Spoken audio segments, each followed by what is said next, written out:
원형 도선에 의한 자기장. 역시 또 뭐 중학교 때 했던 거. 도선이 이렇게 휘면 직선이 아니면 이제 휘어진 도선을 이제 직선선처럼 생각해서 이렇게 따라가도 되긴 하는데 그럼 불편해 어차피 나중에. 그래서 전류의 방향을 내 손가락으로 잡는 게 훨씬 편해 나중에. 어차피 솔레노이드 돼야 되고 그 뭔가 자꾸 계속 꼬일 거야 이제 선들이. 그러니까 이제 네모든 세모든 뭐 동그라미든 뭐 이렇게 주르륵 돼 있는 솔레노이드든 간에 전류의 방향으로 내 손가락을 잡고 엄지손가락을 펴면 그게 엄지손가락이 이제 자기장이 돼. 아까는 엄지가 전류였잖아.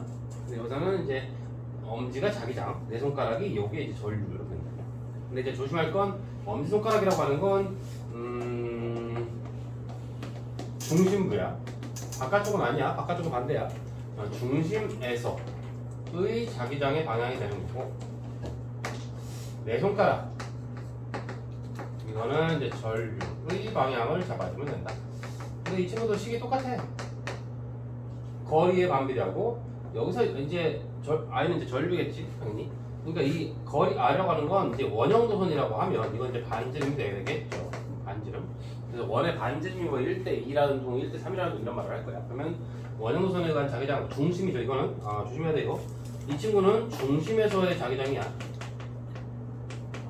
원의 중심이 아닌 데는 어떻게 하길래 그러나요? 뭐 이런 데나 뭐 이런 데는 어떻게 구해요? 안 구합니다. 이거 고등학교에서는 안 구합니다. 그러니까 고등학교에서는 무조건 원형 도선이 있으면 중심에서의 자기장만 물어봐. 그래서 그냥 그런 것도 해주면 되는 거야.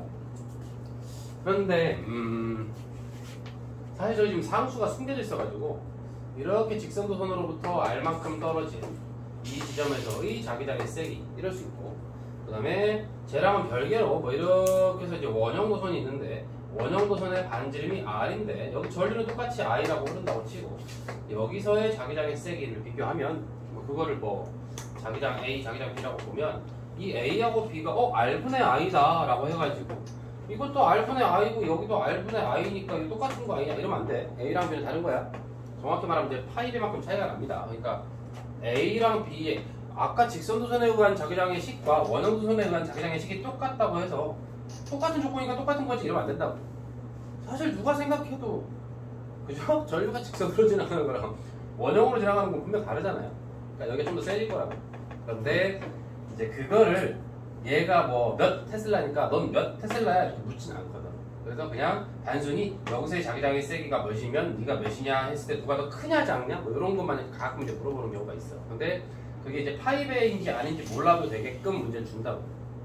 그러니까 걱정하지 않아도 된다고. 여기 사실에 K'이라고 하는 상수가 하나 숨어 있는데 여러분들이 저걸 다루진 않는다. 그런 것도 해주면 되고.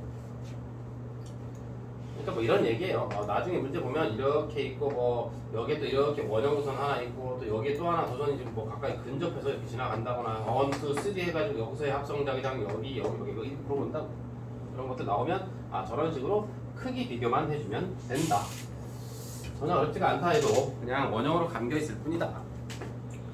밑에도 너무 쉬운 문제인데 이 문제는 좀 그림이 너무 웃겨요. 전류의 세기가 1:3이랍니다. 이게 지금 I라고 하면 이게 지금 3I라는 얘기죠. 그 다음에 거리는 R 대 R 얼마인지 모르는 거죠. 그랬는데 갑자기 중심에서의 합성 자기장이 빵이랍니다. 그럼 당연히 이 거리가 R이면 이 거리는 3R이어야 되지 않겠어요? 그죠?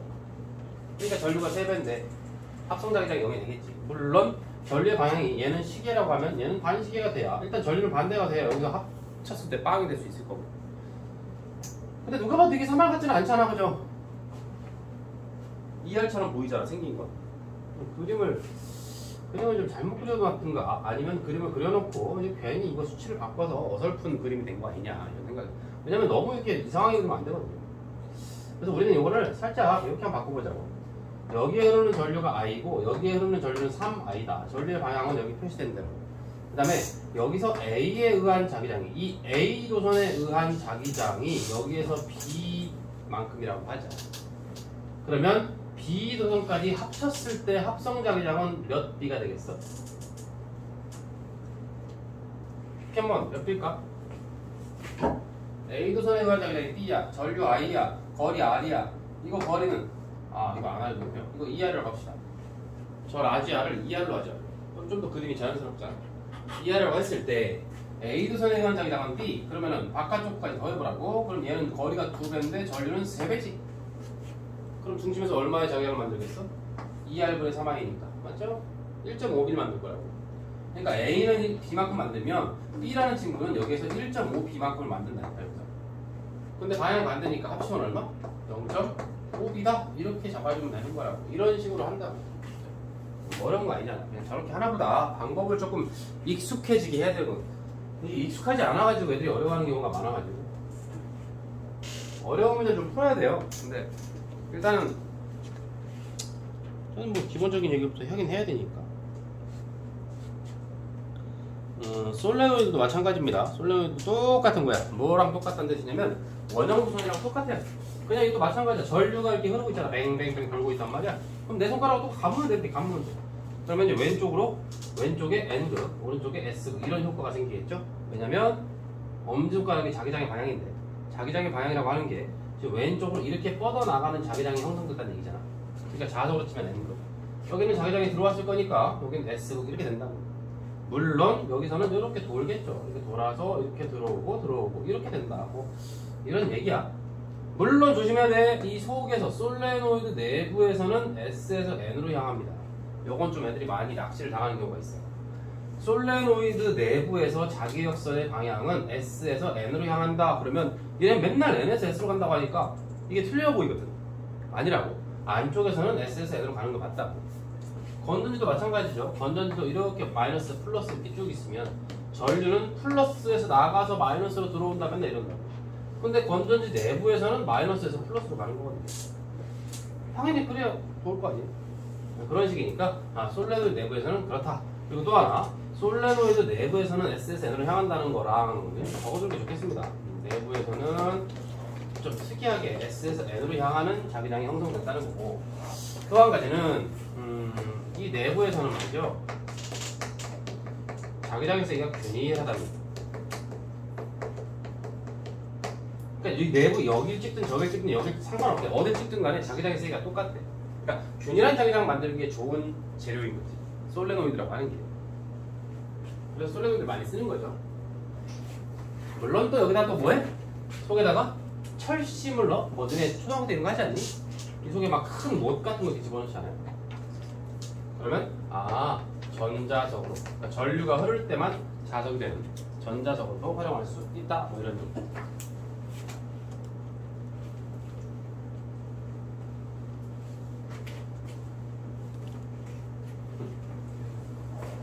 원래 역학테오리를 맨 마지막 시간에 하려다가 중간에 넣었지. 그리고 마지막은 좀 가볍게 하려고. 이 문제는 어때? 뭐 풀 것도 없네요. A, B, C 같은 라인상에 있고, B에서 제일 세다. 당연하죠. 내부가 제일 세고 균일한 거야. 여기 가장 세고 또 균일하기도 하다. 맞고, A, B에서 자기장의 방향은 같다? B는 지금 어떻게 돼 있어? 전류가 지금 여기가 플러스, 여기 마이너스잖아. 긴 게 플러스야, 건전지는. 그래서 전류가 갔다가, 이것도 잘 모르겠는데, 내가 이거 옛날에 이해시키려고 화장지를 갖다가 선을 그린 적도 있어요. 근데 이해를 할 게 뭐 있냐고. 이렇게 감겨있다는 거죠. 그죠? 전류가 이렇게 흐른다 본데. 근데 얘들 이거를 이렇게 감아놓은 거랑 이렇게 감아놓은 거를 그림을 구별을 해부터. 아니 그게 안 되니? 뭐 한참 하다가 두루마리 화장실 갔다가 내가 사인펜으로 그렸다니까. 이렇게 돌려줬다니까. 그때 어떤 애가 근데 좀 있다가 모르겠어요. 어떻게 해 걔를. 옛날 얘기긴 한데 그런 애도 있었어. 걔가 결국 물리를 했나 안 했나 기억이 안 나. 진짜 역대급이었죠. 근데 그 반에 걔만 있었던 게 아니야. 휴지로 두루마리 화장실까지 했었는데도 못 알아듣는 그 반에 한 2-3명 있었어. 그래서 그걸 기억하고 있는 거야. 그래서 다른 방 가가지고 또 내가 얘네들 또 못하겠구나 해가지고 두루마리 화장실을 들고 가서 했거든. 걔네들은 또 선생님 뭐 하시냐? 내가 이런 표정을 쳐다보더라고. 아니 그걸 뭘 우리가 모를 거라 생각하시냐 이런 느낌. 그러니까 애들 이렇게 잡아주면 돼, 그죠? 이거 뭐 그림 어렵지 않잖아요. 그러니까 이제 오른쪽으로 이렇게 나가는 자기장이 만들어지고 이렇게 들어가는 자기장이 될 거라, 뭐 이런 얘기잖아요. 그러니까 오른쪽이 N극이다, 왼쪽이 S극 역할을 한다, 뭐 이렇게 될 거야.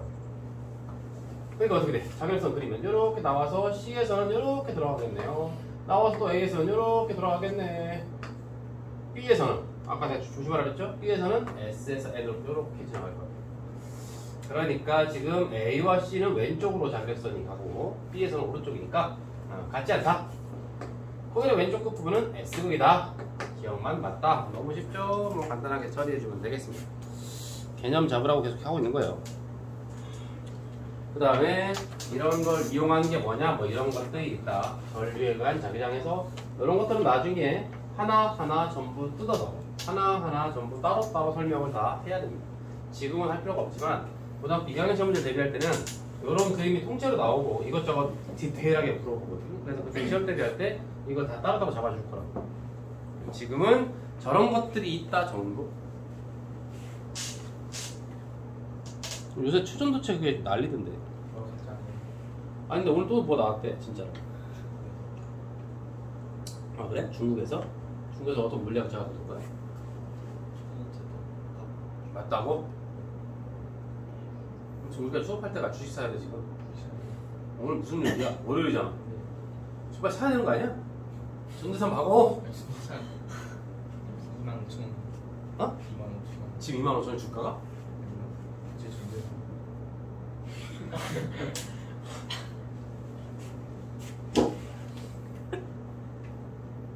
주가가 25,000원. 너 다음 수업 때 준비물로 칼 좀 하나 가져. 그거 주가 12,000원이었다가 지금 4만원 넘어갔잖아. 와. 4배 됐어. 이런 거 쓰면 4억 됐다고. 근데 지금 뭐 뻥이다 어쩌고 해가지고 약간 타격을 받는가 싶더니 지금 다시 또 진짜 또 올라가게. 지금 전재산 박아가지고 10만원 되면 그럼 너는 얼마 되는 거야? 2만 아까 25,000원 되나? 그럼 12,500원 더 하면 되는 거야? 62,500원 되는 거야? 짜장면 사 먹어라. 짜장면은 이제 내 돈으로 사 먹을 수 있다 이제 당당하게. 옛날에 비트코인 생각난다. 나 대학교 졸업하고 얼마 안 돼가지고 비트코인이 세상에 나왔다 그래가지고 그게 뭔데? 가상화폐. 무슨 멍멍 소리야. 그런 게 있어. 앞으로 뜰 거래. 조카, 전화사. 난 샀어. 너도 사래. 안 사. 다들 미친놈으로 욕했지. 그게 8천만 원까지 갈 줄이야. 걔는 전에 팔았지. 아, 그거랑 똑같은 질문을 지금 하는 거야. 지금 초전도체가 대박 날 것 같잖아. 사라고. 살 수 없으면 왜 그때 비트코인을 안 샀냐고 물어볼 수 없는 거야. 그때 비트코인은 이거보다 훨씬 가치가 없어 보여. 가치가 없다기보다 불안해 보였거든. 언제 꼬꾸라질지 몰라 그렇게 보였거든. 그때 산 사람들이 정신이 이상한 거였지. 정상의 사람 그걸 살 수가 없었다니까. 지금 초전도체 몰빵 해봐. 모든 세뱃돈 받은 거 엄마한테 다 받고 끌어당겨가지고 몰빵할 자신이 있으면 왜 비트코인을 그때 안 사가지고 이러나요? 라고 말을 할 수 있는 거야. 근데 이제 그걸 할 수 없다면 똑같은 사람이야. 여러분들이 그때 살아있었어도 살아있었냐? 2007년에 나왔는데 27년에 태어났어요. 니네가 그때 성인이었어도 다시 돌아가도 못 산다. 사람 심리가 그렇다고. 저게 뭔 줄 알고 사. 될지 안 될지 모르는데 10만 원. 그게 안 된다니까. 가서 해보라고. 너 지금 초전도체 넣어보라니까. 2만원 넣어. 그니까 쟤 좀 때리고 싶지 않아? 한 대 맞아야 될 것 같은데. 저렇게 사회생활이 된다고. 쟤는 분명 만화를 좋아해요. 요거 한번 보겠습니다. 자성. 우리가 통합과학 때 강자성, 상자성, 반자성을 배웠거든요. 먼저는 아니? 그 신소재 할 때, 그죠? 배운 기억이 날 거야. 그래서 강상반의 성질이 나타나는 그 근본적인 원리가 두 가지야. 전자의 궤도 운동이랑 전자의 스핀 운동. 전자가 원자의 주변을 도는 건 알 것이고, 지구가 태양 주변을 도는 공전처럼. 그 다음에 전자가 스핀도 하거든. 화학 시간에 배웠나요? 양자수 4개? 화학을 아마 배웠으면 주양자수, 부양자수 이렇게 배웠을 거 아니에요? 스핀 양자수라는 게 있어서 스핀을 이쪽으로 도는 전자도 있고 반대로 도는 전자도 있다 이거야. 물론 궤도도 마찬가지야. 이쪽으로 도는 전자가 있고 반대로 도는 전자가 있다 이거야. 아무튼 근데 전자가 움직이면 우린 전자가 움직이면 뭐라고 하냐면 전류라고 불러. 그러면 전자 이동 방향이 지금 이쪽으로 이렇게 전자가 돌았다. 그럼 전류는 전자랑 반대니까 이쪽으로 전류가 흐른 거잖아. 그럼 뭐가 됐어? 전류가 원형으로 쭉쭉쭉 생긴 거랑 똑같거든. 그러면 손으로 전류 방향 잡고 원형도선이니까 아래쪽을 찍으면 아래쪽에 뭐가? N극, 위쪽에 S 이렇게 생길 거라고. 그러니까 뭐 이 세상 모든 물질은 다 원자로 돼 있으니까 원자 속에도 전자가 다 있잖아. 그러니까 어쨌든 모든 원자 하나하나가 이런 식으로 하나의 자석이 돼버린다는 얘기야. 얘도 마찬가지죠. 얘도 이런 식으로 회전을 이렇게 전자가 했으면 전류의 방향은 이쪽이 지금 전류의 방향입니다. 똑같은 거야. 전류를 잡아야 돼. 내 손가락을 전자로 잡으면 안 돼. 전자의 방향은 반대야. 이렇게 찍으면 아래쪽에 N극, 위쪽에 S 이렇게 된다. 그러니까 전자가 원자핵을 돌고 있는 것 그 자체, 그 다음에 스스로 스피하는 그 자체만으로 이미 얘들은 아주 미니미한 자석이 돼버린 거야. 그거랑 강상반이 무슨 상관이냐? 수없이 많은 전자의 궤도랑 스피너 운동이 다 모여서 그걸 통합해 보면 어떤 물질 하나, 그죠? 이렇게 보면 전자들이 개수가 한두 개가 아니잖아. 되게 많잖아. 그러니까 쟤네들은 어떤 놈은 자석이 막 이렇게 돼 있고 저렇게 막 방향이 다 지각하게 돼 있고 지멋대로라고. 그걸 다 이렇게 합쳐봤더니 어느 한쪽 방향으로 싹 생기는 애가 있고 아예 그런 게 없는 애가 있다고. 그 쓱 생긴다는 건 이제 그 하나의 자기 구역이라고 부르고 다 있긴 있는데 합쳐봤더니 랜덤이어서 0이 되는 경우도 있고 아니면 원자 자체 내에서 무슨 말인지 모르겠구나. 무슨 말인지 모르겠어. 이게 강자성체 그림이야. 얘네들은 원자 하나하나가 다 자석이 돼가지고 어떤 자기 구역이라는 게 있어. 그럼 그 한 일정 구역에서 그 원자들끼리 가리키는 그 미니미한 자석들의 N극, S극 방향이 한쪽으로 그나마 이 구역 내에서는 통일이 된 거야. 그러니까 그런 구역이 되게 많다는 거야. 이렇게 자기 구역이 있으면 이걸 강자성체라고 표현해. 근데 상자성체는 뭐야? 상자성체는 조심해야 됩니다. 이 화살표로 표시된 게 뭐냐면 이 원자 하나가 가지고 있는 자성의 방향. 근데 이 원자 하나에 전자가 하나가 아니잖아. 그러니까 통합한다는 개념이 두 가지 개념인 거야. 원자 하나에 들어있는 전자들이 만약에 12개다. 그럼 12개를 모두 방향을 다 해봤더니 결국 이쪽으로 된 거나 다름이 없다라고. 그럼 너는 그냥 이쪽으로 된 원자라고 해. 이렇게 못을 박는 거야. 그렇게 했는데 그게 방향이 결국 다 지멋대로가 된다 이거야. 그래서 특정 방향으로 정렬된 게 아니다라는 건데 특이한 게 반자성이라고. 지금 초전도체가 딱 그 얘기죠. 이 반자성이라는 게 특이한데 얘 봐봐. 원자에 아무런 표시가 없잖아. 그렇다고 이 속에 전자가 없는 건 아니라고. 전자가 있고 나름대로 다 그 어떤 자기화된 막 자석 같은 성질을 만들어내고 있다고. 그런데 그 원자 내에서 그 전자들끼리를 한번 합쳐봤더니 방향이 걔네들끼리 아예 없는 거야. 합쳐봤더니 0이야. 알짜임이 0인 거랑 비슷한 거야. 그래서 원자 하나하나는 그냥 자석의 성질이 아예 없는 거야. 얘는. 근데 외부 자기장을 윙하고 걸면 여기서 페라데 법칙이 들어가야 되는데 윙하고 걸면 그거에 반발하는 방향으로 전자의 궤도가 수정이 되면서 외부 자석을 밀어낸다는 얘기야. 근데 외부 자석을 없애면 다시 아무 일도 없었던 것처럼 돌아간다 이게. 여러분들 통합학교 배웠던 거는 이렇게 막 디테일하게 배우진 않았을 거고 그냥 외부 자석을 밀어낸다? 이렇게 해요. 근데 이게 외부 자석을 밀어내는 게 반자성이면 되는데 초전도체라고 하는 친구가 임계온도 이하에서 반자성을 아주 강한 반자성을 띈다 라고 해서 연결이 됐던 거지. 근데 초전도체가 자꾸 얘기가 나오고 있어서 글쎄 10년 뒤에 어떻게 될지 한번 봅시다. 10년 뒤에 그때 처음 나왔을 때 얼마였는데 아이고 할지 그때 몰빵한 사람 지금 망했대 할지 아무도 모릅니다. 아무도 몰라요. 그게 진짜라고 밝혀지면 한국 화폐 가치가 뭐야? 한국 화폐 가치까지는 나 모르겠다. 사회는 잘 모르겠어. 경제 쪽으로. BTS가 떴다고 한국 화폐가 올라갔나? BTS도 그 정도면 굉장한 파급력이죠. 대한민국이라는 걸 엄청나게 알린 거야. 그 정도면 사실 꽤나 센 건데. 화폐 가치가 그렇게 쉽게 오르지 않을 거예요. 우리나라 화폐 가치가 올라가 버리면 상대방 다른 나라 화폐 가치가 상대값으로 떨어지는 건데 어떤 나라가 그걸 좋아하겠어? 그걸 굳이 인정해 줄 리가 없지. 자연스러운 사회 현상으로 만들어져야 되는데 그거는 당연히 한화의 품귀 현상이 생겨야 올라가요. 서로 하나를 갖겠다고 해야 가능한 일이에요. BTS가 떴다고 굳이 하나를 가질 필요는 없잖아. 달러로 결제하면 되는데 왜? 그게 쉽진 않죠.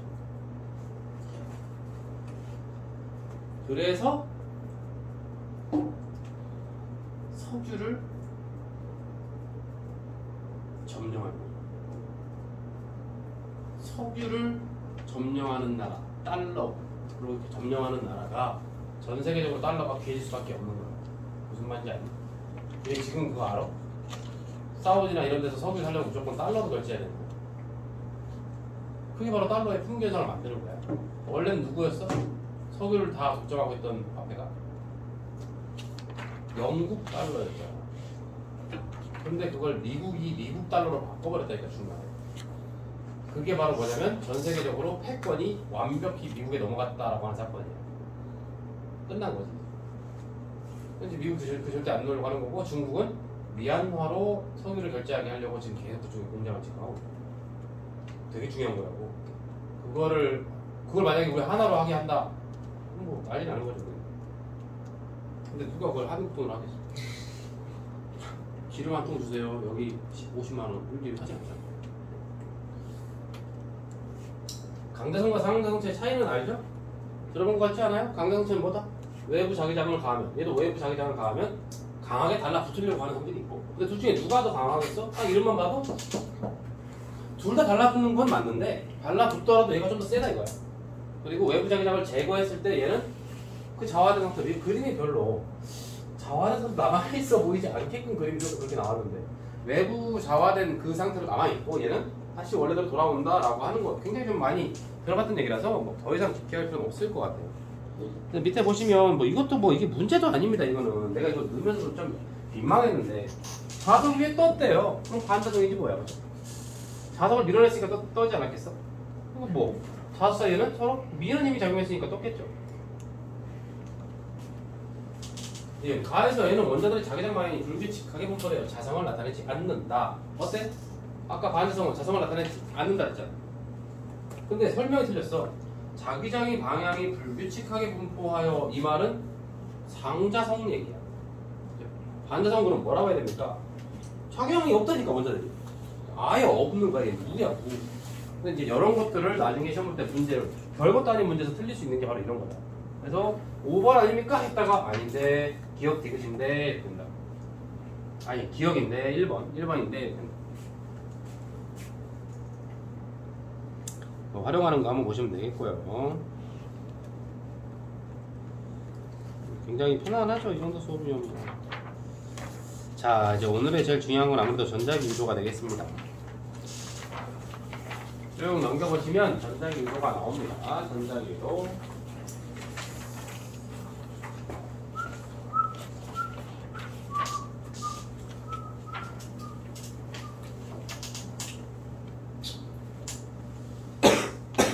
전자기 유도. 여기 써 있습니다. V는 마이너스 N 델타 T분의 델타 파이. 이게 바로 뭐냐면 여기 있는 이 V라고 하는 이 친구가 유도 기전력이라고 하는 친구입니다. 유도 기전력.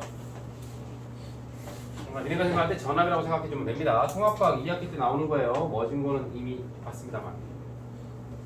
여기서 N은 가문수야. 도전의 가문수니까 별로 신경 안 써도 돼. 뭐 한 바퀴 감았으면 1, 10바퀴 감았으면 10 이렇게 넣으면 되는 거야. 그런 값도 해주면 되고. 델타 T는 당연히 시간의 변화겠죠. 시간의 변화. 시간의 흐름 됐고, 이 친구가 중요한 겁니다. 얘가 중요하다고. 얘가 중요한 건데, 델타 파이. 내가 아까 파이 잠깐 설명했는데, 그죠? 자기력 선속, 자기력선의 수. 근데 델타가 붙었네. 무슨 말? 자기력선 속 혹은 자속이라고 부르는 의 변화. 제일 중요한 단어가 뭘까? 저기서 변화죠. 변화. 자기력선이 변화하면 코일에 유도기전력, 전압이 생기면서 유도 전류가 흐른다 이런 얘기야. 근데 이렇게 말하면 애들이 문제 잘 못 풀어. 자기력선 속의 변화라고 하는 건 반드시 그 코일 혹은 그 도선, 뭐라 할까? 도선이라고 할까요? 아까도 잠깐 얘기했는데 굉장히 이기적인 친구. 도선을 통과하는 자기력선을 얘기하는 거예요. 도선을 통과하는 자기력선에 변화가 생기면 유도전류가 흐른다. 그럼 어떻게 하면 도선을 통과하는 자기력선이 변하나요? 아니 도선이야 뭐 네모난 것도 있고 동그란 것도 있고 다양하겠지만 우리가 네모난 도선의 예를 들어보자고. 예를 건전지가 없으니까 전류가 흐를 리가 없다 이거예요. 근데 내가 여기다가 만약에 이렇게 가만히 있는데 자석을 하나 가지고 자석을 갑자기 도선 근처로 가까이 가져간다. 그러면 얘 몸뚱아리를 통과하는 자기력선의 개수가 증가할 거 아니야. 그럼 전류가 흐른다 이거야. 얘 몸을 통과하는 자기력선의 개수가 변화하면 흐른다. 근데 내가 아주 강력한 자석을 이 도선 근처에 딱 갖다 놓고 이대로 가만히 있으면 안 흐른다고. 얘 몸뚱아리를 통과하는 자기력선의 개수가 아주 많지만 변화하는 게 없으면 안 흐른다. 자석이 아무리 세도 안 흐른다. 그러니까 여기에 유도전류가 계속 흐르게 하고 싶다. 그럼 내가 자석을 계속 움직여야 된다고. 어떻게 움직이든 하여튼 움직여야 된다고. 움직여야 흐른다. 이해됐겠죠? 근데 방법이 또 있어. 자석은 내가 가만히 들고 있는데 도선이 가까워지거나 멀어져도 가능하지. 상관없잖아 어차피 얘를 통과하는 자석이 변하면 되는 거야. 그리고 내가 뭐 자석을 여기다 밑에 들고 있었어. 도선을 지가 밑으로 내려온다거나 이래도 가능하고. 이해되겠죠? 이 정도면 어쨌든 변하면 된다. 하나만 더 할까요? 자석 들고 있어. 근데 이 도선이 가까이 오거나 멀어지진 않아. 제자리에서 회전을 해도 가능해. 회전을 해버리면 통과하는 자기력선의 개수가 달라지죠. 이게 바로 뭐의 원리가 되는 거야? 발전기죠. 발전기. 그죠? 자석은 자기력선의 개수는 일정한데 괜히 지가 그 속에서 회전을 하면서 자기 몸뚱아리를 뚫고 지나가는 자석을 변화시켜버리는 거지. 그러면서 유도전류가 흐르게 되는. 물론 뭐 이런 보기도 많이 나오죠. 뭐 이렇게 해서 균일한 자기장이 형성되어 있다. 이런 것들, 이런 그림 많이 봤을 겁니다. 어딘가에서. 자기장이 뚫고 들어가는 쪽으로 형성되어 있다 이 말이야. 근데 이렇게 가만히 있으면 아무 일도 없죠 물론. 근데 도선이 뭐하면 이제 슬슬 이쪽으로 지나가. 이쪽으로 접어. 이 영역으로 들어가는 거지. 들어가면 혹시 뭐야 얘를 뚫고 지나가는 그냥 자기력선이 자꾸 많아질 거 아니야? 그럼 또 유도전류가 흐른다. 이런 얘기죠. 뭐 그런 얘기 계속 하는 건데 이때 보시면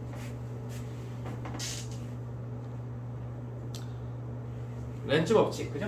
외부 자기장의 변화를 방해하는 쪽으로 흐른다라고 하는 건데 순서를 좀 기억합시다. 순서를 일단 첫 번째로 외부 자기장 혹은 자속의 변화가 생겨야 되는데 그게 일단 자석의 뭐 이동이라고 이 경우에 예를 들어 이 경우에는 그렇지 자석이 움직이는 거니까. 그러면 도선을 통과하는 자속 그러니까 파이죠. 자속의 변화가 생길 것이고 그러면 유도 기전력이 생기면서 코일에 갑자기 없던 전류가 흐르게 되는데 이 스토리를 내가 왜 써주냐면 유도 전류가 생기면 그 전류에 의한 유도전류라고 써줄까요? 이걸 노란색 써야겠어. 애들 자꾸 여기서 이상한 소리 하는 거야. 유도전류에 의한 자기장이 생깁니다.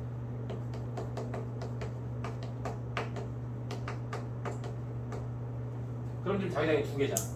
자석에 의한 자기장이 있고 유도전류에 의한 자기장이 있고 자기장이 두 개. 무슨 말? 자석이 두 개가 됐다는 얘기야 지금 쉽게 말해서. 그렇게 되면 어떻게 될까 이제? 코일과 자석 사이에 서로 땡기든가 밀든가 이런 힘이 작용하겠지. 다시 한번 짚어줍니다. 여기서 말하는 자석의 변화는 뭐다? 코일을 혹은 도선을 통과하는 자석의 변화라는 얘기고, 그렇죠?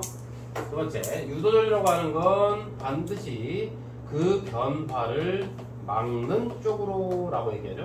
변화를, 그렇죠? 변화를 방해하는 쪽으로 전류가 흐른다. 이 말이 무슨 말인지를 이해를 못하는 게 많다. 외부 자기장의 자석의 변화를 방해하는 쪽이 무슨 말이에요? 계속 물어봐요. 근데 이거 생각하면 어렵지 않아. 간단한 거라고. 자석이 다가오는지 멀어지는지 보면 되는 거야. 근데 자석이 그러니까 말이 그런 거야. 말이 자석이 다가오는지 멀어지는지라고 얘기하는 거지. 자석은 가만히 있는데 도선이 다가오거나 멀어질 수도 있는 거야. 그러니까 어쨌든 자석이 가까워지는 효과냐 멀어지는 효과냐 이렇게 생각하면 된다. 그러니까 자석이 지금 가까이 온대잖아. 근데 무슨 극이? N극이 다가온대잖아요. 그럼 이 코일을 통과하는 자기력선의 개수가 변할 거 아니야. 당연히 많아지겠지. 이 근처가 자기력선이 몰려있으니까. 그러니까 많아지니까 그런 변화를 지금 코일이 느꼈다 이거야. 그래서 뭐야? 자속의 변화가 생겼네. 전류가 흘러야지 라고 하는 거지. 근데 전류가 요렇게 흐를 수도 있고 요렇게 흐를 수도 있는 거 아니야. 그러니까 둘 중에 뭐냐 이거야. 그 둘 중에 뭐냐를 결정해 주는 게 바로 렌즈 법칙이고, 외부 자기장의 변화, 즉 지금 자석이 다가오는 게 변화지 쟤한테는. 그걸 막으려면 위쪽에 무슨 극이, 아래쪽에 S, 위쪽에 N극이 생기게끔 전류가 흘러야 된다 이거야. 그래서 위쪽에 N극이 생기려면 손이 이렇게 잡혀야겠지, 오른손이. 이렇게 잡혀야 되니까 전류가 지금 여기 나와 있잖아요, 이 전류. 이렇게 전류가 흐르면 된다. 간단한 얘기 아닙니까? 그리고 마무리는 그래서 이 자석과 코일 사이에는 서로 니냐 땡기냐. 아니 딱 봐도 밀잖아, 그죠? 청력이 작용한다라고 하면 되는 거지. N극이 멀어지면 뻔하잖아요. S극으로 붙잡아야겠지. 멀어지는 N극을 가지 말라고 붙잡아야 될 거 아니야. 그럼 전류는 반대로 아래쪽에 N극이 형성되게. 그럼 이 경우는 인력이 작용하겠지. 간단한 거죠. 이거 뭐 할 게 없어. 그냥 당연한 얘기입니다. 아주 너무 당연해서. 근데 요새 중2 때 이런 걸 배우나? 패러데이도 배운다고? 앙페르하고 패러데이 살짝 만난 거나? 아, 중학교 교육과는 걸 잘 모르겠네. 중학교 책을 한번 봐야 되는데 맨날 얘기하고 귀찮아서 안 본다. 내일은 한번 앉아서 찾아봐야겠어. 요즘 내가 중학생들 보니까 그걸 잘 안 배우고 오는 것 같아요. N극이 멀어진대요. 도선이 멀어지는 거랑 똑같은 거예요. 그럼 가지마. N극 이쪽에 S, 이쪽에 N극이 생기게끔 전류가 흐르면 돼. 그럼 전류는 이렇게 흐르면 된다는 얘기지. 그래야 유도전류에 의한 자기장이 이쪽이 N극 이쪽에 S가 되지. 그러니까 전류는 이렇게 해서 이렇게 전류가 흐르는 거죠. 그렇지? 그럼 당연히 뭐야? N극과 S극이니까 서로 땡길 거 아니야? 이렇게 땡길 거고, 전류 방향은 A 방향으로 가볍게 잡아주면 된다 이거죠. 아, 쉽다 이거. 쉬워. 너무 쉬워. 마지막 시간이라고 너무 쉬운 거 했나? 여기 좀 어려운 문제 다뤄도 되긴 하는데 굳이 그럴 필요가 있나 싶기도 하고요.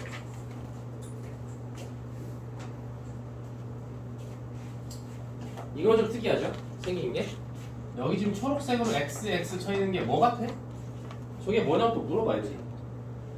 균일한 자기장 영역을, 근데 왜 X입니까? 뚫고 들어가는 방향이라는 뜻이야. 뚫고 들어가는 방향에 자기장이 균일하게 형성돼 있어. 그런데 지금 여기 어때? 도선이 오른쪽으로 들어가고 있지. 그러면 얘가 이렇게 들어가면 들어갈수록 점점 이 도선을 뚫고 들어가는 자기력선이 많아질 거 아니야?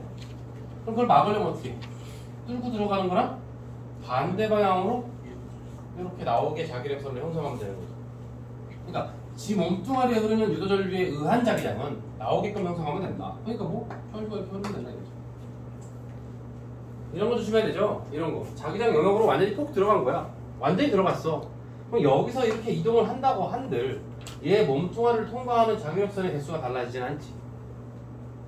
아니 이렇게 설명해드린 어떤 애가 이거 개수를 세우고 있더라고. 진짜로. 지금은 4개인데요. 좀 이따가 이렇게 되면은 2개도 될 수 있는 거 아니에요? 그럼 변한 이렇게 생각하는 사람이 또 있나? 여기는 균일한 자기장이라는 얘기야. 여기는 자기장이 없는 거 아니에요? 이상한 소리야, 그죠? 그렇게 따지면 이걸 X를 다 쳐놔야 돼, 그죠? 빈틈없이 이렇게. 아마 이렇게 쳐놔도 걔는 또 그럴걸? 여기 살짝 없는 것 같은데. 균일하다고! 균일하게 다 골고루 돼 있다고. 근데 상징적으로 X표를 띄엄띄엄 그려놓은 거지. 그러니까 이 친구는 지금 뭐 하는 거야?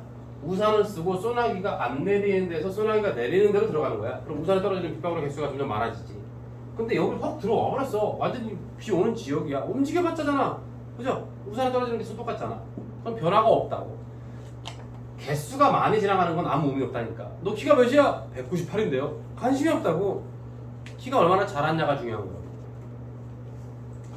이 경우는 어때? 나가잖아.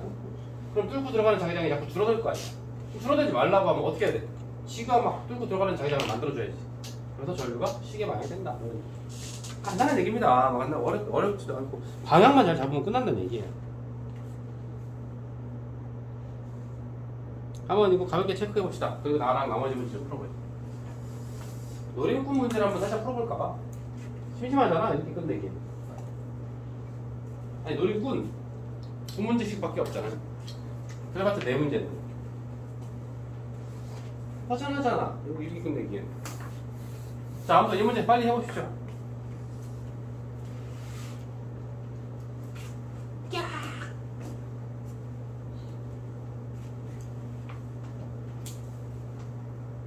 어떤 친구가 영상으로 보내줬더니 꺄! 이러던데. 너무 감사하다 이러지.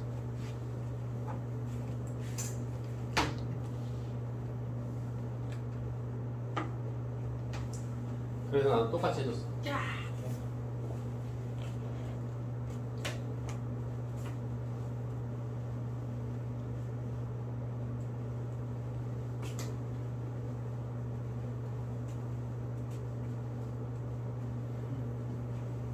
답이 나왔고 이제 답이 몇 번 나오나요?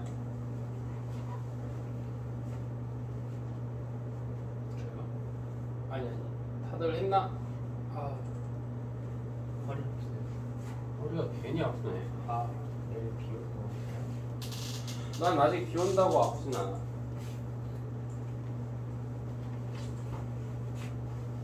답이 2번 맞나? 네.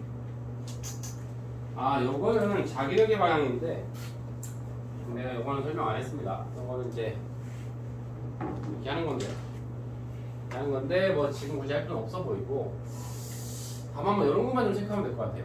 얘가 여기를 이렇게 들어갈 때 흐르는 전류의 세기를 I라고 하는데 얘는 지금 뭐야 등속으로 쭉 가다는 거잖아. 근데 속 들어가는 속도를 만약 V라 해. 근데 얘가 빠져나올 때 만약에 2V라 해봐. 그럼 여기 전류가 두 배로 올라야 될 거예요. 맞나? 이런 경우도 있어. 얘의 이 넓이에 반만 걸쳐가지고 이렇게 나가는 위로. 그럼 변화가 반밖에 안 되지. 이거에 비해서. 그러니까 속도가 똑같다고 하더라도 전류가 절반. 그래서 얘는 전류가 I밖에 안 되는 거지. 그런데 이 친구랑 이 친구를 비교하면 전류 세기 똑같아지겠죠. 뭔지 알죠? 뭐 그런 식으로 이제 약간씩 변형을 시킬 거야. 그 다음에 이 친구 한번 보겠습니다. P키 P에서 Q까지 가고 어쩌고저쩌고 막 떠들고 있어요. 근데 중요한 조건이 하나 있어. 자석의 무게는 자기력보다 항상 크다고 했습니다. 자석의 무게는 자기력보다 무조건 크다. 그럼 얘가 내려갈 때랑 통과하기 전이랑 후랑 어쨌든 중력이 더 크대요. 그렇군요. 내려갈 때는 뻔하죠. N극이 다가왔으니까 다가오지 못하게 막아야 될 거 아니야. 그럼 위쪽에 N극, 아래쪽에 S극 이렇게 형성되게끔 전류가 흘러야 돼. 그러면 이렇게 전류가 흘러주면 되겠네요. 그래야 위쪽에 N극이 되겠지. 그러니까 무슨 말이냐? 위에서 내려올 때는 오지 말라고 밀어. 청력이 작용한다. 통과를 한 다음에 S가 도망가거든요. S가 도망가니까 붙잡아야겠죠? 아래쪽에 N극, 위쪽에 S극이 생기게끔 전류가 흘러야 돼. 그래서 이렇게 잡힐 거라고 전류가 아래쪽에 엄지가 아래쪽으로 펴지게. 그래서 이번엔 전류가 이렇게 흐를 것이다. 전류가 반대방향이 된다. 그리고 멀어지는 S극을 붙잡으려다 보니까 인력이 작용하게 될 것이다. 그렇군요. 기억. 자석이 P점이라는 순간 인력이냐? 아니다. 청력이다. Q점이라는 순간 원형도선은 전류의 방향은 Q점에서 보았을 때 반시계다. 그냥 노랗게 그린 거 말하는 거죠? 노란 게 지금 여기 아래에서 위로 올려다 봤을 때 시계냐 반시계냐 묻는 거야. 그러면 반시계가 맞죠? 원형도선에 흐르는 전류 세기는 Q점을 지를 때가 P점을 지를 때보다 세다. 어떻게 하느냐? 빠르게 움직일수록 빠르게 변화할수록 전류가 세게 흐를 거라고. 근데 아까 뭐랬어? 자석의 무게, 중력이 자기력보다 무조건 크다. 그럼 점점 빨라졌을 거 아니야? 일정한 가속도는 아니겠지만 점점 빨라졌단 말이야. 그러니까 어쨌든 여기가 더 속도가 빠르다 이거야. 여기가 더 변화율이 크다. 그래서 Q점에서가 더 크다. 그러니까 여기서 맞는 거네요. 괜찮죠? 노림꾼 문제를 풀어보는 게 좋겠습니다. 자, 요 문제 잽싸게 한번 해볼까요 또? 요 문제 잽싸게.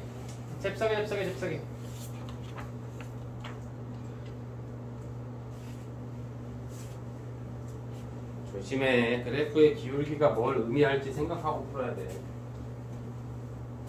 기울기가 뭘 의미할까?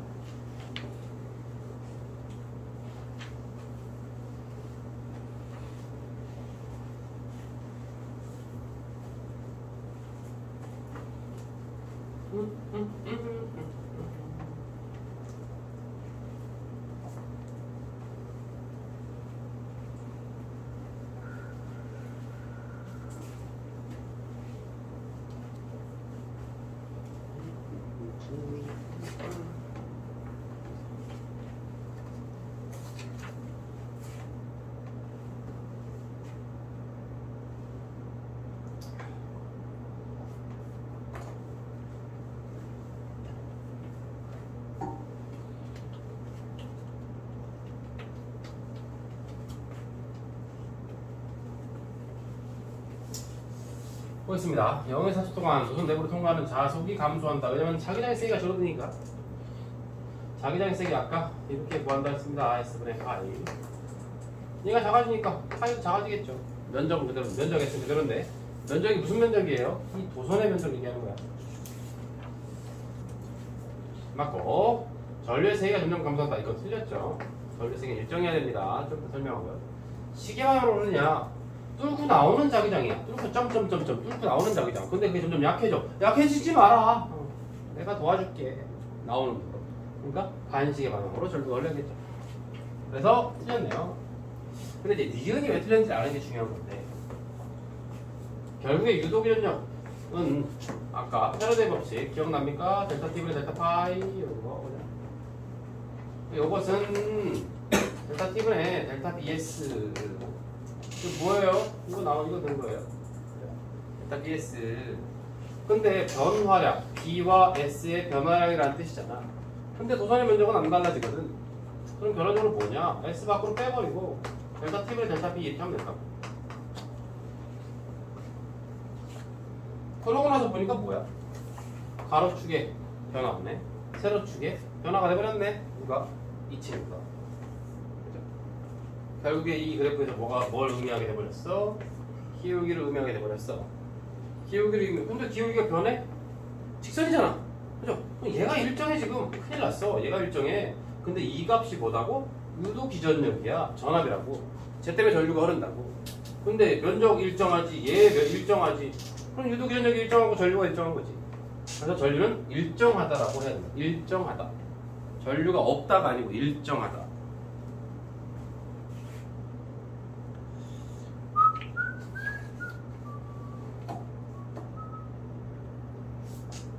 할만한가? 사실 이건 비밀인데 테스트 이거 뭐야? 테스트가 아니고 촬영을 끄고 말해야지. 궁금하겠지 무슨 얘기야? 이 공개적으로 나가면 안 된다. 야, 조선생님 이랬대. 이렇게 하면 그렇지가 않아. 예를 들면 뭐라 한다. 부서졌어. 왜 우리만 왔더니 이제 발전기의 원리죠. 이거 발전기 원리인데 뭐 지금 자석에 의한 자기장은 균일하게 형성돼 있는 거야. 근데 뭐 계획불합치 지금 이거 무슨 색이냐? 파란색이라고 할게요. 이거 파란색이야. 뭐야? 하늘색이야. 뭐야 이거? 하여튼 요 파란색. 난 정말 색깔 모르겠단 말이야. 옛날에 이런 비슷한 색깔이었는데 빨간색은 아니고 노란색도 아니고 이거 그냥 빨간색으로 할게요 했더니 선생님 그 빨간색 아닌데 그냥 대충 빨갛잖아. 빨갛게 하자. 아니에요. 그거는 나는 이름이 있대. 알았어. 보라색? 아니래. 주황색? 아니요. 버건디요. 뭔디? 차이. 버건디? 햄버거? 버건디? 선생님 버건디 모르세요? 모르겠는데. 알아? 버건디?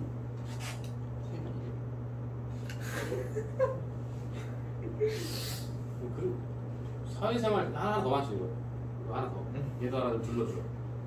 거기서 네가 세계를 알면 안 되지. 너 알았어? 개미. 버건디? 버가니.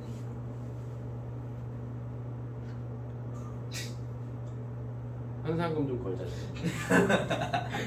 제거해주는 친구에게 포켓몬빵 10개 쏜다. 띠부실은 난. 아니 이러고 가만히 있으면 아무 얘기 없어요. 근데 여기 얘가 터빈이야. 지금 이게 지금 그림을 그려니까 굉장히 단순하게 그려놨는데 사실 터빈은 저보다 훨씬 복잡합니다. 아무튼 이 뭐 떨어지는 물로 수력 발전, 그죠? 물을 끓여서 증기로 돌려 화력 발전. 뒤에서 배울 거야 2학기 때. 그런 식으로 돌아갈 건데 그러니까 얘가 돈다는 거야 지금 이렇게 돌아간다는 거야. 그러면 가만히 있으면 괜찮았을 텐데 괜히 돌아가지고 이렇게 얘가 돌아버리면 이 네모난 노란색 도선을 통과하는 자속이 증가한다. 큰일 났지? 뭐가? 도선을 통과하는 자속이 변했으니까 전류가 흘러야 될 거 아니야. 그래서 얘가 이제 뭐 이런 식으로 이렇게 서버릴 수 있다고. 약간 이제 서 있는 상황이 있죠. 그럼 아까보다 자속이 증가했으니까 전류가 흘러야 되는데 이렇게 흘러야 되겠죠? 그죠? 이게 증가하니까 막으려고 왼쪽으로 가는. 그래서 전류가 이런 식으로 흐른다. 물론 얘가 90도를 넘어가면 어떻게 돼? 90도를 넘어가 버리면 그림이 너무 작아. 90도를 넘어가면 상황이 좀 달라지나? 아니면 상황이 똑같나?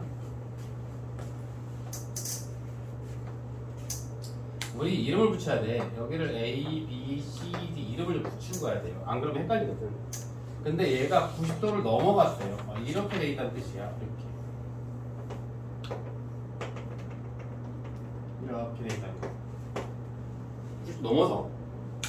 그러니까 어떻게 돼? 이제는 얘가 넘어서 더 가고 있는 거니까 점점 눕고 있다는 얘기야. 그래서 통과하는 자속이 점점 줄겠지. 그럼 줄어드는 거 막아야 될 거 아니야? 그럼 어떻게? 손치가 도와줘야겠죠. 이렇게.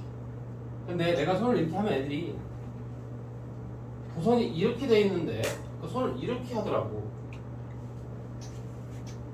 아까 내가 뭘 했어요? 이 면적은 자기력선의 방향과 어떤 거? 수직인 성분이 영향을 미치거나 받는다 했어. 그러니까 지금 이렇게 돼 있지만 사실은 얘를 이렇게 수직으로 세워서 여기부터 여기까지, 여기서부터 여기까지라고 봐야 된다. 그러니까 이렇게 돼 있는 상황이라고. 이렇게 이걸 또 다시 옆으로 그릴 수밖에 없는 상황이지. 뭔 소리인지 알겠니 이거? 그러니까 거의 수직으로 서 있다고 생각을 하면, 수직으로 서 있다고 생각을 하면 얘가 지금 점점 눕고 있는 거니까 자기력선이 줄어들잖아, 개수가. 그러니까 도와주려면 이렇게, 맞죠? 손을 이렇게 할 필요 없다고. 이렇게 하면 된다. 그럼 전류가 어떻게 흐르는 거야? 이렇게 흐르는 거니까 지금 여기가 뭐겠어? 새로워지. 여기까지 왔을 때는 여기가 지금 A고 여기가 B야, 맞죠? C, D 이렇게 되는 거라고. 그래서 전류의 방향은 DCBA가 된다고. 그러니까 90도를 넘어가면서 전류의 방향이 바뀌어버린 거야. 맞죠? 180도 넘어가도 내가 180도 여기도 넘어갔어. 얘가 좀 더 돌았어.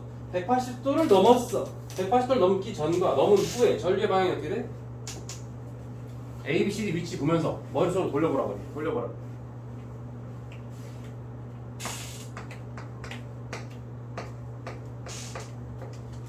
전류의 방향이 변하니 안 변하니?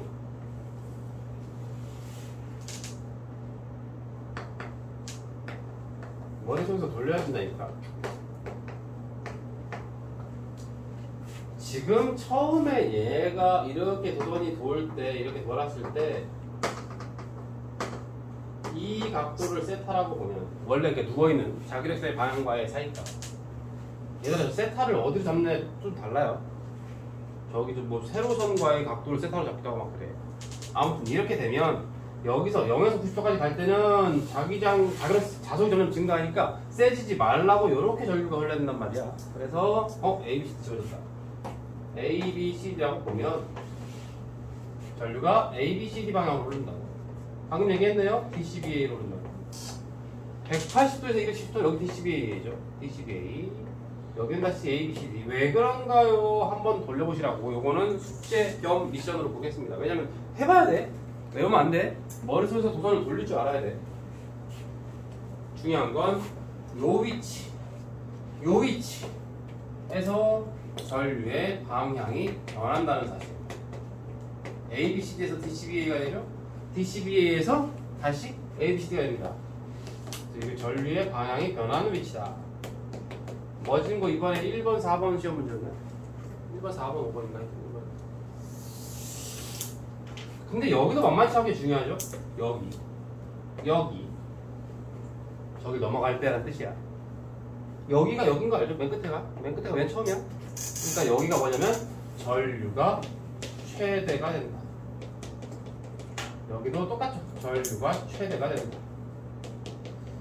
왜 전류가 최대가 되는지를 잘 이해를 못하는 친구들이 있어서 결국에 전류가 세게 최대로 흐른다는 건 자석의 변화가 심하다는 뜻이거든. 어차피 이건 지금 원 운동, 회전이야 회전. 일정한 속력으로 돌 거라고. 조금 유식한 말로 각 속도가 일정하다고 해. 그러니까 1초 1초당 돌아가는 세타 값이 똑같다는 뜻이야. 그러면 생각을 해보세요. 이렇게 원으로 돌아. 저 이제 뭐 도선이 같은 시간에 한 요 정도 돌아갔다고 쳐보세요. 그럼 쟤도 이만큼 돌아가야 된다. 똑같게 그린 건데. 그죠? 이렇게 된다고. 근데 지금 자기 이력선은 왼쪽에서 오른쪽으로 향하고 있다. 도선이 지금 돌아간 정도를 얘기하는 거야. 그러면 여기 처음에 이 위치에서는 똑같은 각도로 돌아갔음에도 불구하고 여기서부터 이만큼, 면적이 이만큼 증가해. 커져버린 거야. 여기서는 어때? 여기서부터 여기까지. 이만큼밖에 안 변해. 뭔지 알죠? 그러니까 이 0도, 180도 부근에서 똑같은 속력으로 돌아도 면적의 변화가 훨씬 심해진다. 그러니까 전류가 최대가 되는 거다. 물론 이건 사인, 코사인 곡선으로 하는 건데 사인, 코사인 함수 그 그래프로 하는 거는 나중에 하면 되고 지금은 원론적인, 원리적인 것만 하면 된다. 하나만 문제 풀고 쉽시다. 요거 한번 풀어볼까요? 요거 한번 풀어보고 영상은 아마 이제 뭐 영상을 보는 친구들이 많을 텐데 이게 또 얘들 강좌도 소개해줘야 되는데 큰일 났네. 애들이 안 왔으니까 소개를 할 수가 있나? 이제 이거 끝났으니까 뭐 통합과학 2학기 강좌나 이제 뭐 통합과학 2학기 당장은 통합과학 2학기 강좌겠지. 그거를 이제 학교별로 다 준비돼 있잖아. 그거는 여러분들 시간표 보시고 관심 있는 친구들만 선택해서 문의해서 합류를 할 거면 바로바로 합류를 하시고 내가 개인적으로 하고 싶은 얘기는 겨울방학 때 물리 수업은 그러니까 꼭 학님이든 아니든 떠나서 하여튼 겨울방학 때 물리 수업은 반드시 해야 됩니다. 그때가 제일 중요한 징검다리야. 그때 물리 수업 물리든 화학이든 간에 그때 놓치면 큰일 나요. 3, 4월달에 못 따라간다는 뜻이야. 한두 번 해놨으니까 3, 4월달에 하면 되겠지. 이러면 큰일 난다고. 그래서 겨울방학 때 반드시 물리나 화학은 컴백해야 된다고. 그것만 명심하자고. 영상 보는 친구들도 그것만 명심하시고 2학기 통합과학은 관심 있으면 등록하시고 하여튼 겨울방학 물리 때 보는 걸로. 그리고 영상은 여기까지만 할 거예요. 좀 이따 상교실은 이제 문제 풀고 좀 노림꾼 문제 풀고 좀 시간이 쭉 늘어지기 때문에 영상 촬영할 게 안 나와서 고생했습니다. 짜장면을 못 먹겠군요. 불쌍한 것들.